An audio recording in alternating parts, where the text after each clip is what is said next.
Hello students, welcome to Chem@Mystery YouTube channel.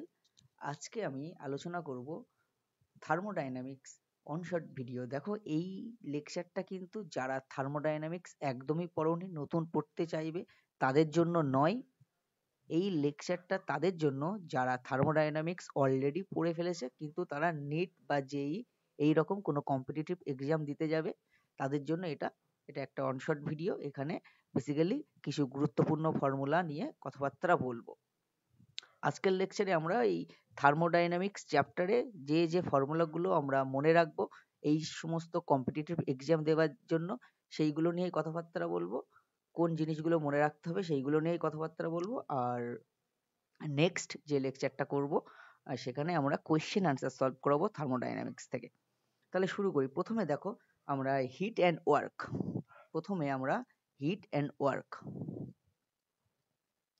Hit and work hit and work এর যে convention, sign convention, সেটা কেমন হবে সেইটা নিয়ে একটু কথাবার্তা বলি।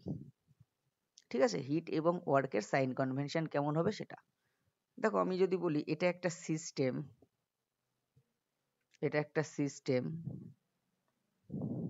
তাই তো? তাহলে সিস্টেম যদি তাপ কিউ শোষণ করে, তাপ শোষণ করে বা তাপ গ্রহণ করে, তাহলে কিউ এর সাইনটা হবে কিউ কিন্তু তখন গ্রেটার দেন জিরো, তাই তো? তাহলে কিউ এর সাইনটা তখন কি হবে? তাপ শোষণ মানে কিউ পজিটিভ। অর্থাৎ তাপ শোষণ করলে, সিস্টেম যদি তাপ শোষণ করে, তাই তো, তাহলে কিউ পজিটিভ হয়, তাই তো? সিস্টেম দ্বারা তাপের শোষণ মানে কিউ পজিটিভ। সিস্টেম যদি তাপ বর্জন করে, অর্থাৎ তাপ বর্জন করছে, তাপ বর্জন করছে, তাই তো? তাহলে কিউ নেগেটিভ, অর্থাৎ Q less than zero, Q negative হয়। সিস্টেম তাপ বর্জন করলে, তাপ শোষণ করলে আমরা দেখতে পাচ্ছি কিউটা হচ্ছে তাপ, তাহলে তাপ শোষণ করলে সিস্টেম দ্বারা তাপ শোষণ সেটা পজিটিভ, আর সিস্টেম দ্বারা তাপ বর্জন সেটা নেগেটিভ। ক্লিয়ার? তাহলে হিটটা হয়ে গেল। এবার ওয়ার্ক। এটা ধরো সিস্টেম, এইটা সিস্টেম। তাহলে সিস্টেম এর উপর যদি কার্য করা হয়, work done on the system, on the system, সিস্টেমের উপর কার্য করা হলো, অর্থাৎ সিস্টেমের উপর কার্য করা হলে ডাব্লু গ্রেটার দেন জিরো হয়, অর্থাৎ ডাব্লুটা পজিটিভ হয় ওয়ার্কটা। আর work done by system, work done by system, অর্থাৎ সিস্টেম যদি নিজে কাজ করে, সিস্টেম যদি নিজে কাজ করে তাহলে ওয়ার্কটা কিন্তু লেস দেন জিরো, অর্থাৎ ওয়ার্কটা নেগেটিভ হবে। ওয়ার্কের কনভেনশনটা, এই কনভেনশনটা কিন্তু মাথায় রাখবে, কারণ ফার্স্ট ল থেকে যদি কোনো প্রবলেম পড়ে, তাই তো, তাহলে এই যে তাপের শোষণ বলতে পারে বা সিস্টেম কার্য করলো এরকম বলতে পারে, তাহলে কিউ এবং ডাব্লুর যে সাইনটা সেটা কিন্তু ঠিকঠাক না লিখতে পারলে কিন্তু অঙ্ক ভুল হয়ে যায়, এইটা কিন্তু মাথায় রাখবে, তাই তো? তাহলে এখানে এটা হলো, তাহলে এইটা মাথায় রাখবে। সিস্টেম যদি নিজে কাজ করে তাহলে ওয়ার্ক এর যে সাইনটা সেটা নেগেটিভ হবে, আর সিস্টেমের উপর কার্য করা হলে ওয়ার্কটা পজিটিভ হবে। সিস্টেম যদি তাপ শোষণ করে তাহলে কিউ পজিটিভ হবে, সিস্টেম যদি তাপ বর্জন করে তাহলে কিউ নেগেটিভ হবে। বোঝা গেল? তাহলে হিট ওয়ার্ক নিয়ে হয়ে গেল। এবার মেকানিক্যাল যে ওয়ার্কটা আমরা বলছিলাম, PV type work, PV work বা মেকানিক্যাল ওয়ার্ক, এই পিভি ওয়ার্কটার ইন জেনারেল যে রাশিমালাটা হয়, চাপ আয়তনিক যে কার্য, তার ইন জেনারেল রাশিমালাটা হলো ডাব্লু ডাব্লু মাইনাস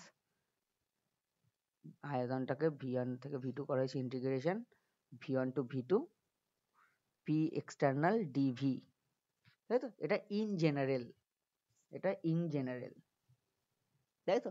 বা অনেকে এইভাবে লিখতে পারে W equals to minus P delta V, P delta V. বা আবার অনেকে এইভাবেও লিখতে পারে W equals to minus P external, অবশ্যই P external, P external V2 minus V1, okay, W equals to minus P external V2 minus V1, অর্থাৎ V2 টা হচ্ছে ফাইনাল ভলিউম আর V1 টা ইনিশিয়াল ভলিউম, ঠিক আছে। পি এক্সটার্নালটা বাহ্যিক চাপ, সিস্টেমের উপর যে বাহ্যিক যে চাপ দেওয়া হচ্ছে, তাই তো। এবার দেখো, যদি এক্সপ্যানশন হয় অর্থাৎ গ্যাসের যদি সম্প্রসারণ হয় কোনো গ্যাসের, তাহলে এক্সপ্যানশনের ক্ষেত্রে কি V2 গ্রেটার দেন V1, তাহলে এক্সপানশন হলে আমরা জানি V2 টা গ্রেটার দেন V1, তাই তো। তাহলে অন্তিম আয়তনটা বেশি হবে প্রাথমিক আয়তনের তুলনায়, তাহলে আমরা এই V2 মাইনাস V1 এইটা কি, তাহলে পজিটিভ। তাই যদি হয় তাহলে আমরা ওয়ার্কটা নেগেটিভ হবে, দেখতে পাচ্ছি এই ফর্মুলায় যদি বসাই সেখান থেকে। আচ্ছা, আর কম্প্রেশন যদি হয়,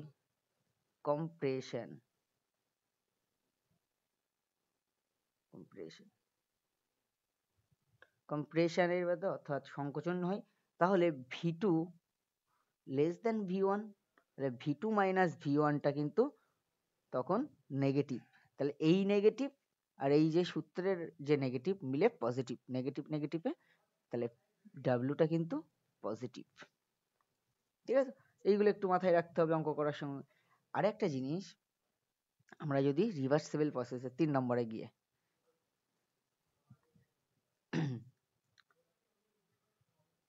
isothermal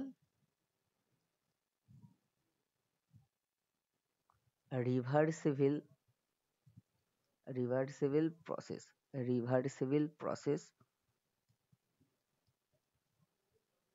for ideal gas,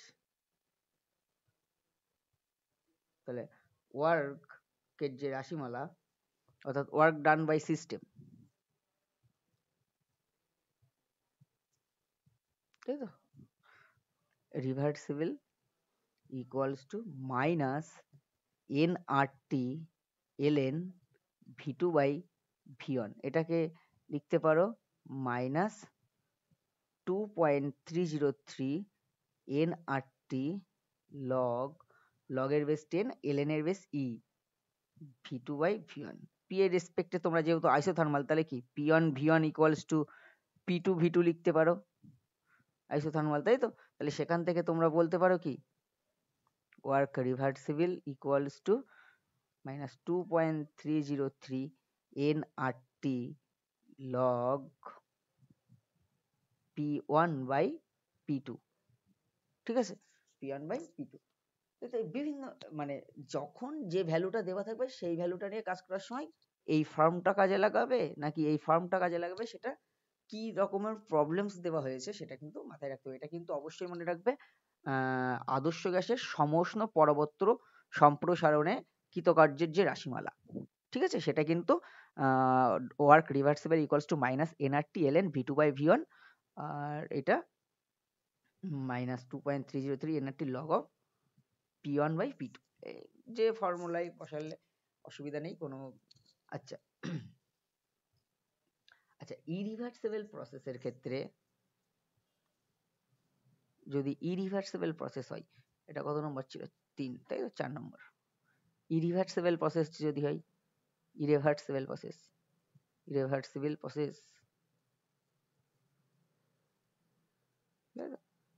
irreversible প্রসেসের ক্ষেত্রে ওয়ার্ক ইরিভার্সিবল ইকুয়ালস টু, মাথায় রাখবে সবসময় যে পি এক্সটার্নাল ইন জেনারেল কি বলেছিলাম, P external integration V1 V2 dV, তাই তো, এই যে জিনিস, তাই তো। তাহলে এইখানে পি এক্সটার্নালটা ধ্রুবক বলে ইন্টিগ্রেশনের বাইরে চলে আসে এবং সেখান থেকে ওয়ার্ক ইরিভার্সিবল ইকুয়ালস টু এই যে পি এক্সটার্নালটা এখানে অন্তিম প্রেসারের সাথে সমান হয়, এটা মাথায় রাখবে, অন্তিম যে চাপ, তাহলে মাইনাস P2 V1 থেকে V2 dV, এটা ইন জেনারেল। এবার এইটাকেই তো তোমরা লিখতে পারো এইভাবে, work irreversible equals to minus P2 V2 minus V1 integrate করলে। এবার আইডিয়াল গ্যাস যদি ধরো, আইডিয়াল গ্যাস আইডিয়াল গ্যাস যদি ধরো তাহলে পিভি ইকুয়ালস টু এনআরটি, এই ফর্মুলাটা যদি এইখানে বসিয়ে দাও তাহলে ভি টু আর ভি ওয়ান এর মান যদি বসাও, এখানে temperature fix, isothermal process, temperature fix, তাই তো? তাহলে ভি টু ইকুয়ালস টু কি, এনআরটি বাই পি টু, আর V one equals to NRT by P one, তাই তো? তাহলে work irreversible equals to minus P two by NRT P two minus NRT P one, তাই তো? তাহলে work irreversible equals two হয়ে যায় আদর্শ গ্যাসের ক্ষেত্রে পি টুটা গুণ করে দিলাম, এনআরটিটা কমন নিয়ে বাইরে বের করে আনলাম, তাহলে minus NRT P two by P one প্রথমে, তাই তো? তার মানে one minus P two by P one, তাই তো? তাহলে এটা বোঝা গেল এই পর্যন্ত। তাহলে এটা ইরিভার্সিবল প্রসেসের ক্ষেত্রে আদর্শ গ্যাসের অপরবর্ত্য সমষ্ণ সম্প্রসারণ। আদর্শ গ্যাসের আইডিয়াল গ্যাসের ক্ষেত্রে ওয়ার্কের রাশিমালা, ideal gas isothermal irreversible process, irreversible process হলে তখন যে কৃতকার্যের রাশিমালা সেটা হয়ে যায় এটা, ঠিক আছে? তাহলে এইগুলো একটা একটা একটা হলো, এইভাবেই কিন্তু বেসিক্যালি মনে রাখতে হবে। আচ্ছা, আরেকটা জিনিস ফ্রি এক্সপানশন, এটা 5 free expansion of gas, free expansion, expansion of gas, free expansion of free এক্সপ্যানশনের ক্ষেত্রে অর্থাৎ মুক্ত সম্প্রসারণ, সেইটাই কিন্তু আমরা ইন জেনারেল যে ফর্মুলাটা আছে সেটাকেই যদি কাজে লাগাই, V one V two P external DV, তাই তো? এটা ইন জেনারেল আমরা বলেছিলাম।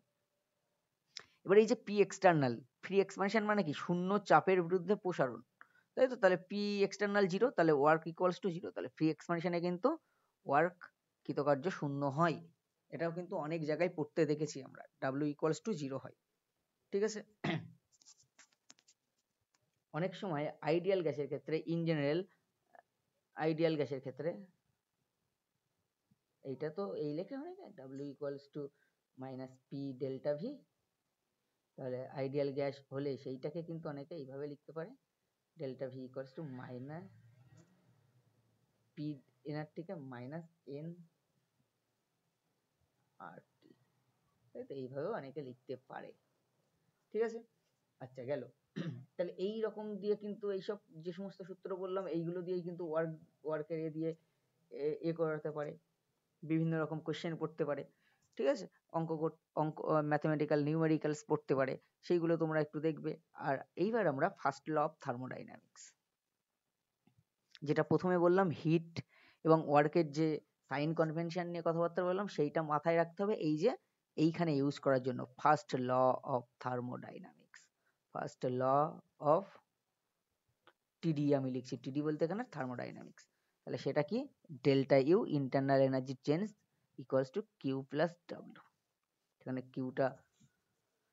কিউটা হচ্ছে হিট আর ডাব্লিউটা হচ্ছে ওয়ার্ক, ঠিক আছে? এটা হচ্ছে ফার্স্ট ল অফ থার্মোডাইনামিক্স।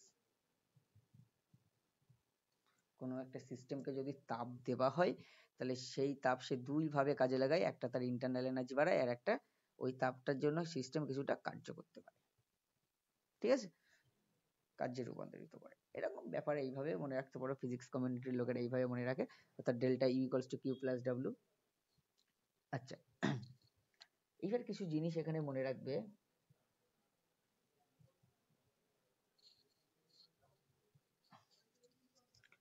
যদি if cyclic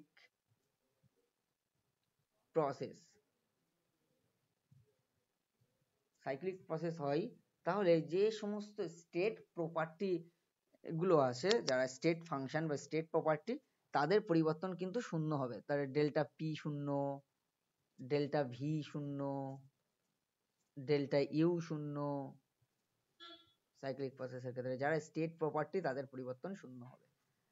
ডেল্টা এইচ শূন্য, ঠিক আছে, এইগুলো কিন্তু মাথায় রাখবে।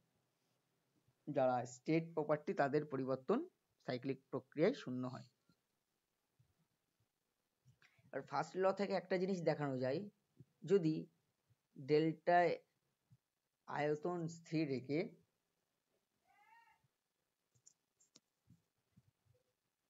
কিউ সাফিক্স আয়তন ফিক্স রাখলে ডেল্টা ইউটা মানে কোন সিস্টেমের ইন্টারনাল এনার্জি বৃদ্ধি পাবে যদি সিস্টেম স্থির আয়তনে তাপ শোষণ করে, এটার মিনিংটা হয়। আচ্ছা, একই রকম ভাবে আমরা আরেকটা বলতে পারি, delta H equals to Q suffix P, অর্থাৎ কনস্ট্যান্ট প্রেসারে হিট অ্যাবজর্বটা এনথালপি বৃদ্ধির সঙ্গে সমান। ঠিক আছে, এখানে এনথালপি কিন্তু অ্যাকচুয়ালি এইচ ইকুয়ালস টু কিন্তু ইউ প্লাস পিভি। এনথালপি বলতে টোটাল হিট, পূর্ণ তাপ।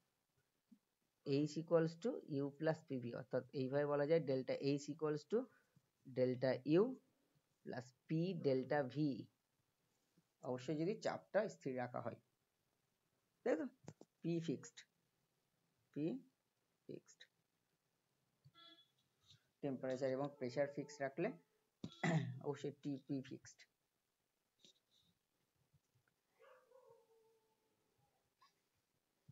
ঠিক আছে, আচ্ছা,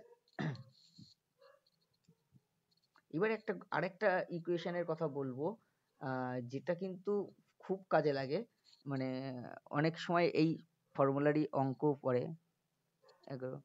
delta H equals to delta U plus delta N R T. ঠিক আছে, এই যে ফর্মুলা, তাহলে delta H equals to delta U plus delta N R T. যেমন এই যে ডেল্টা এনটা কি, ধরো gas phase reaction, hydrogen gas plus iodine gas বিক্রিয়া করে 2HI গ্যাস দিল, তাই তো। তাহলে এখানে ডেল্টা এন কত? তাহলে গ্যাস ফেস রিয়াকশনে গ্যাসীয় বিক্রিয়ক বা বিক্রিয়াজাত পদার্থ সংখ্যা মাইনাস গ্যাসীয় বিক্রিয়াজাত পদার্থের মোল সংখ্যা মাইনাস গ্যাসীয় বিক্রিয়ক পদার্থের মোল সংখ্যা। তাহলে এটা কি হবে, 2 মাইনাস 1 প্লাস 1 শূন্য, ডেল্টা এন এইরকম বিক্রিয়া। তাহলে delta H equals to delta you হবে এখানে, তাই তো। তাহলে এই রিয়াকশনের ক্ষেত্রে ডেল্টা এইচ ইকুয়ালস টু কিন্তু ডেল্টা ইউ হবে। ঠিক আছে, এই রিয়াকশনটার ক্ষেত্রে বুঝা গেল। আচ্ছা, এবার আসি আমি সিভি, তাই তো। সিভি বলতে আমরা বলি DU by DT.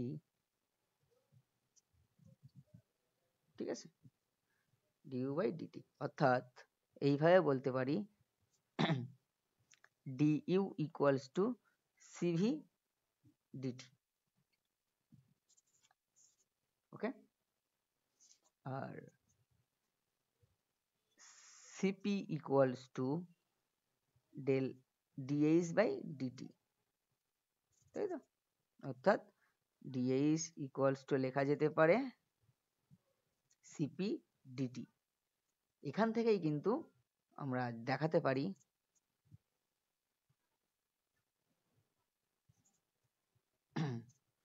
Delta U equals to N CV bar, মানে molar heat capacity at constant volume, CV bar মানে ডেল্টা টি বলতে T two minus T one, এইভাবে লিখতে পারি বৃহৎ চেঞ্জের জন্য।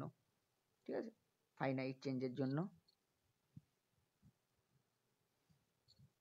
এটা লিখতে পারি delta H equals to N CP bar T two minus T one. ঠিক আছে, এই ফর্মুলাগুলো মাথায় রাখবে। আচ্ছা, আর একটা জিনিস, ফর আইডিয়াল গ্যাস,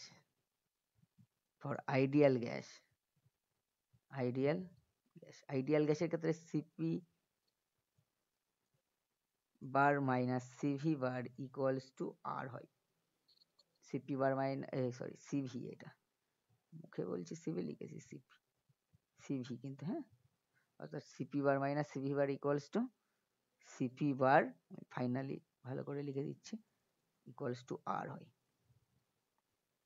ঠিক আছে, এটা একটা CP bar minus CP bar equals to R. Okay, আর এই CP gamma, CP bar minus CP bar, এটাকে গামা বলা, এদের যে অনুপাত সেটাকে গামা। অর্থাৎ স্থির চাপে মোলার তাপগ্রাহিতার যে মোলার তাপগ্রাহিতা এবং স্থির আয়তনে মোলার তাপগ্রাহিতার যে অনুপাত, সেটাকে হচ্ছে, একটা হচ্ছে স্থির চাপে মোলার তাপগ্রাহিতা, সেটা সিপি বার, আর স্থির আয়তনে মোলার তাপগ্রাহিতা সেটা সিভি বার, এটার যে অনুপাত সেটা গামা অ্যাকচুয়ালি। ঠিক আছে, আচ্ছা, এক্সোথার্মিক এন্ডোথার্মিক প্রসেস, ধরো রিয়াকশন কত নম্বর, 17 হবে এবার। তোমরা জানো, ধরো একটা রিয়াক্ট্যান্ট থেকে প্রোডাক্টস হয়েছে, তাই তো, রিয়াকশন, তাহলে ডেল্টা এইচ কি হবে, summation of H product summation of H reactant. ঠিক আছে, এইটা। এইবার এক্সোথার্মিক এন্ডোথার্মিক, এক্সোথার্মিক মনে রাখবে, এক্সোথার্মিক প্রসেস তাপমোচী বিক্রিয়া, সেখানে ডেল্টা এইচ লেস দেন 0, অর্থাৎ ডেল্টা এইচ নেগেটিভ। আর এন্ডোথার্মিক প্রসেস হলে সেখানে ডেল্টা এইচ গ্রেটার দেন 0, অর্থাৎ ডেল্টা এইচ পজিটিভ। ঠিক আছে, তাপমোচী তাপগ্রাহী বিক্রিয়া। আচ্ছা, এইবার হেসের সূত্রটা একটু তোমরা মনে রাখবে এখানে, মানে আমি একটু মুখে বলে দিই, কোনো একটা প্রসেস, মানে হেসেস ল, থার্মোকেমিস্ট্রির কিছু ম্যাথ সলভ করার জন্য কাজে লাগে, খুবই কাজে লাগে, মানে থার্মোকেমিস্ট্রির কিছু ম্যাথ পড়ে যেগুলো সলভ করার জন্য হেসের সূত্রটাকে খুব কাজে লাগে, হেসেস ল।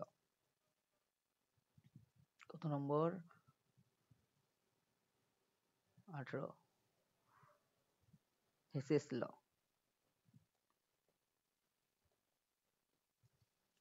তাই তো, কোনো একটা প্রক্রিয়া এক ধাপে সম্পন্ন হলে যে এনথালপির পরিবর্তন হয়, যদি ওই বিক্রিয়াটিকে একাধিক ধাপে সম্পন্ন করা হয়, তাহলে বিভিন্ন ধাপে এনথালপির যে পরিবর্তন হয় তাদের সমষ্টিটা এক ধাপ সম্পন্ন বিক্রিয়ায় এনথালপি পরিবর্তনের সঙ্গে সমান, যদি প্রাথমিক অবস্থা এবং অন্তিম অবস্থা একই হয়।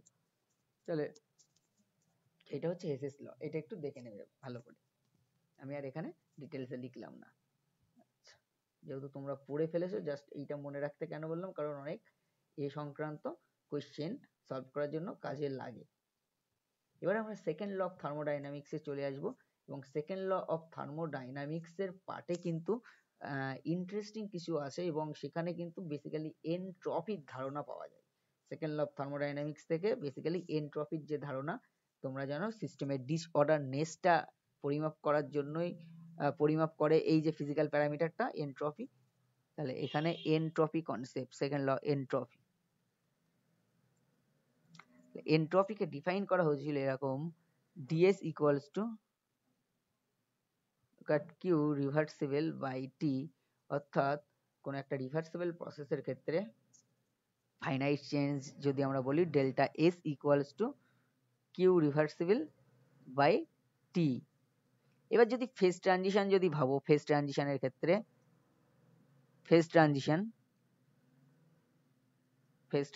ক্ষেত্রে অর্থাৎ অবস্থার পরিবর্তনের ক্ষেত্রে delta s equals to delta h by T. এইটা কেন হয় জানো?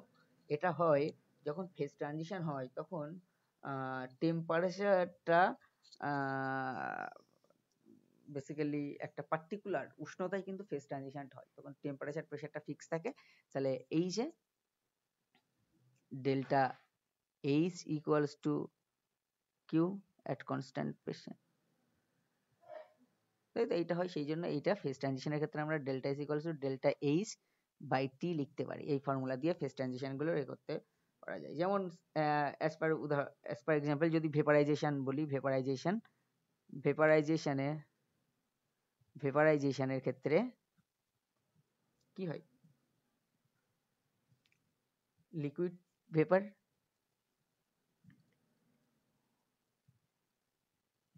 তাই তো ইকুইলিব্রিয়াম তৈরি হয়। এবং এইখানে ডেল্টা এস ভেপারাইজেশনটা কিন্তু delta H vaporization by temperature, এখানে টেম্পারেচারটা কিন্তু বয়লিং পয়েন্ট, কারণ বয়লিং পয়েন্টে স্থির উষ্ণতায় বয়লিং পয়েন্টে কিন্তু ভেপারাইজেশন হয়। যতক্ষণ ভেপারাইজেশন হবে ততক্ষণ কিন্তু উষ্ণতা ফিক্স থাকে, ঠিক আছে।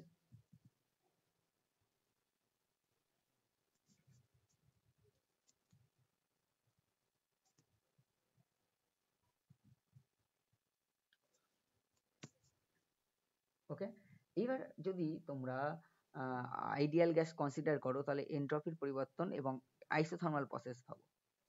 আইডিয়াল গ্যাস,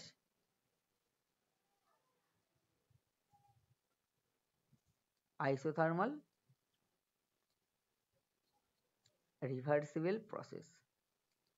তাহলে আদর্শ গ্যাসের ক্ষেত্রে সমষ্ণ পরাবর্ত সম্প্রসারণে বা সংকোচনে এনট্রপির যে পরিবর্তন হয়, আমরা ওয়ার্কের চেঞ্জ দেখেছি, এনট্রপির কি পরিবর্তন হয় সেটা কিন্তু খুব ভালো করে মনে রাখবে। Delta S equals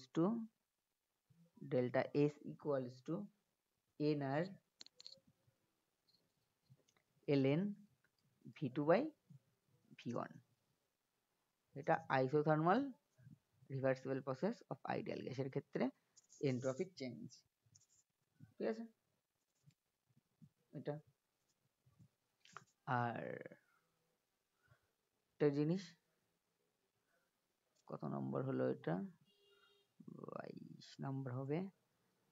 delta S system plus delta S surroundings equals to delta S total, total বলতে ডেল্টা এস ইউনিভার্স, তাই তো। এবং এই যে মহাবিশ্বের উষ্ণতা, মহাবিশ্বের এনট্রপি সর্বদা বৃদ্ধি পাচ্ছে অপরবর্তভাবে, ঠিক আছে। সমস্ত ন্যাচারাল যে প্রসেস প্রায় অপরবর্তভাবেই সংঘটিত হয়, ঠিক আছে। এটা কিন্তু মাথায় রাখবে। অর্থাৎ এই মহাবিশ্বের যে সেকেন্ড ল অফ থার্মোডাইনামিক্স যেটা বলা হয়, কি বলা হয়, এইরকম বলা হয় যে সমস্ত প্রাকৃতিক পরিবর্তনে এনট্রপি বৃদ্ধি পাওয়ার ফলে সময়ের সঙ্গে সঙ্গে বিশ্বের এনট্রপিটা কিন্তু বৃদ্ধি পেয়েই চলছে, ঠিক আছে। এবং সেটা একটা সর্বোচ্চ সীমার দিকে অগ্রসর হচ্ছে। ক্লিয়ার? এটা হচ্ছে popular statement second law of thermodynamics এর। এবার এখানে একটু কথাবার্তা বলার আছে। এইটা ইকুয়ালস টু তো আবার ডেল্টা এস ইউনিভার্স টোটালটাই তো অ্যাকচুয়ালি ইউনিভার্স। তাহলে এই যে স্পন্টেনিয়াস প্রসেস হলে, স্পন্টেনিয়াস প্রসেস স্বতঃস্ফূর্ত প্রক্রিয়া হলে ডেল্টা এস ইউনিভার্স আমরা বলছি এটা গ্রেটার দেন 0। রিভার্সিবল প্রসেস হলে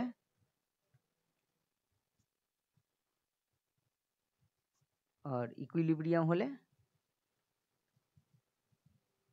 delta S universe equals to 0 হয়। রিভার্সিবল প্রসেস অথবা ইকুইলিব্রিয়াম সাম্য অবস্থা, ঠিক আছে। স্বতঃস্ফূর্ত প্রক্রিয়ায় কি হচ্ছে, বেড়েই চলেছে, অর্থাৎ ইউনিভার্সের এনট্রপি বেড়েই চলেছে। একটু আগেই বললাম সেকেন্ড ল অফ থার্মোডাইনামিক্স। তাহলে ডেল্টা এস ইউনিভার্সটা গ্রেটার দ্যান 0, আর রিভার্সিবল বা প্রসেস বা ইকুইলিব্রিয়ামের ক্ষেত্রে ডেল্টা এস ইউনিভার্সটা কিন্তু 0 হয়। এই যে ইনফরমেশন গুলো শর্ট শর্ট কিছু কোশ্চেন দিয়ে দিতে পারে, সেই জন্য আর কিছু না। এবার আমরা চলে আসবো গিবস ফ্রি এনার্জিতে। 23 number point, Gibbs free energy. Gibbs free energy, গিবসের মুক্ত শক্তি, গিবসের মুক্ত শক্তি, সেটা অ্যাকচুয়ালি ডিফাইন করা এইভাবে, g equals to H minus T S. তাহলে সেখান থেকে বলা যায় delta G equals to delta H minus T delta S. ঠিক আছে, এটা পপুলার সমীকরণ। ঠিক আছে, আর ডেল্টা জিটাকে একটু অন্যভাবেও বলা যায়, delta G equals to minus T delta S total, এইভাবেও বলা যায়। এবার দেখো ডেল্টা এস ইউনিভার্স বা delta S total, total greater than 0 for spontaneous process, spontaneous process। তাহলে spontaneous process এর ক্ষেত্রে greater than 0 হওয়ার জন্য তোমরা লিখতে পারো এইখানে ডেল্টা এস টোটালটা, টোটালটা পজিটিভ। তাহলে delta S positive, total positive হলে এই যে ডেল্টা জি কি হবে, ডেল্টা জি নেগেটিভ হবে। তাহলে delta G negative means, delta G negative means বা delta G less than 0 means কি, স্পন্টেনিয়াস প্রসেস। কি, স্পন্টেনিয়াস স্বতঃস্ফূর্ত প্রক্রিয়া, স্পন্টেনিয়াস প্রসেস। স্পন্টেনিয়াস প্রসেস বলতে যারা এক্সটার্নাল কোনো এজেন্সির সাহায্য ছাড়াই ঘটে, যে সমস্ত প্রক্রিয়া এক্সটার্নাল কোনো এজেন্সির সাহায্য ছাড়াই ঘটে তাদেরকে বলে আমরা স্পন্টেনিয়াস প্রসেস। যেমন উপরের স্থান থেকে নিচের স্থানে জল পড়া, গ্যাসের ব্যাপন, এইগুলো হচ্ছে স্পন্টেনিয়াস প্রসেস, আপনা আপনি হয়। আচ্ছা, আরেকটা ফর্মুলা বলবো এখানে, সেটা তোমরা সাম্য অবস্থায়ও পড়ে এটা, সেটা ভ্যান টপের সমীকরণ।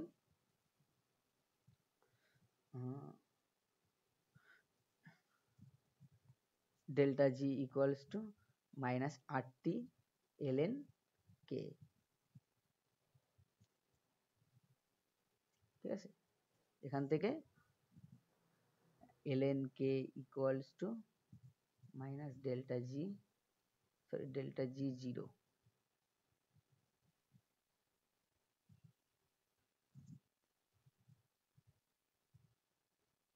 জিরো বাই আর টি।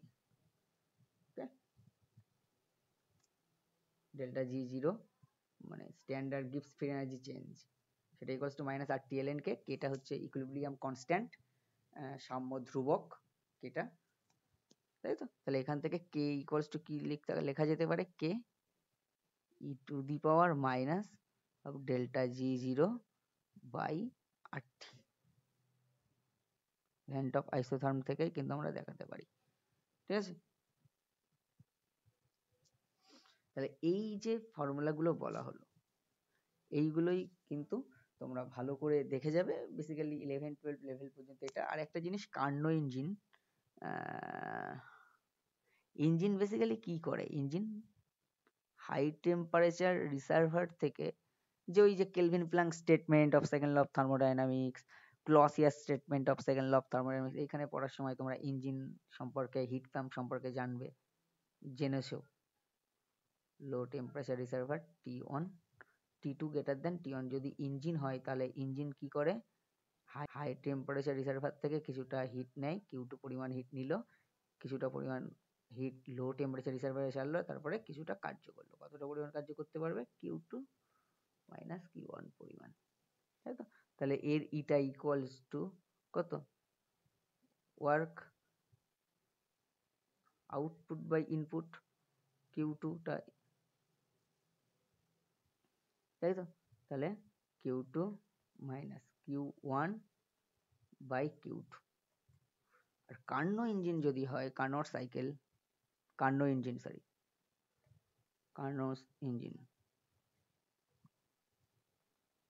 এখানে মনে রাখবে eta equals to 1 minus T1 by T2, মনে রাখবে T2 গ্রেটার দেন T1।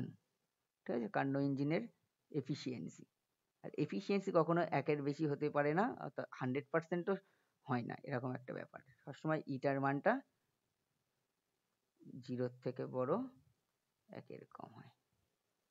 ঠিক আছে, এটা এফিসিয়েন্সি কার্নো ইঞ্জিনের ক্ষেত্রে এটা এই অবস্থা হয়। ঠিক আছে, তাহলে এইগুলোই একটু তোমরা দেখবে চারিদিকে করে, তাহলে এইটা হচ্ছে অনশর্ট ভিডিও থার্মোডাইনামিক্সের কোন কোন ফর্মুলা তোমরা পড়বে, দেখে যাবে এই সমস্ত ফর্মুলাগুলো। আর এক্সটেন্সিভ প্রপার্টি কারা, ইন্টেন্সিভ প্রপার্টি কারা, এক্সটেন্সিভ ইন্টেন্সিভ কারা হয়, সেইগুলো একটু দেখে যাবে। এক্সটেন্সিভ আর ইন্টেন্সিভ কিছুই না, মনে রাখবে এক্সটেন্সিভ আর ইন্টেন্সিভ। আমার একটা লেকচার আছে, সেখানে আমি ডিটেলসে বুঝিয়েছি থার্মোডাইনামিক্স, যেটা বিএসসি অনার্সের ছেলে মেয়েদের জন্য বানানো বেসিক্যালি, সেখান থেকে দেখতে পারো।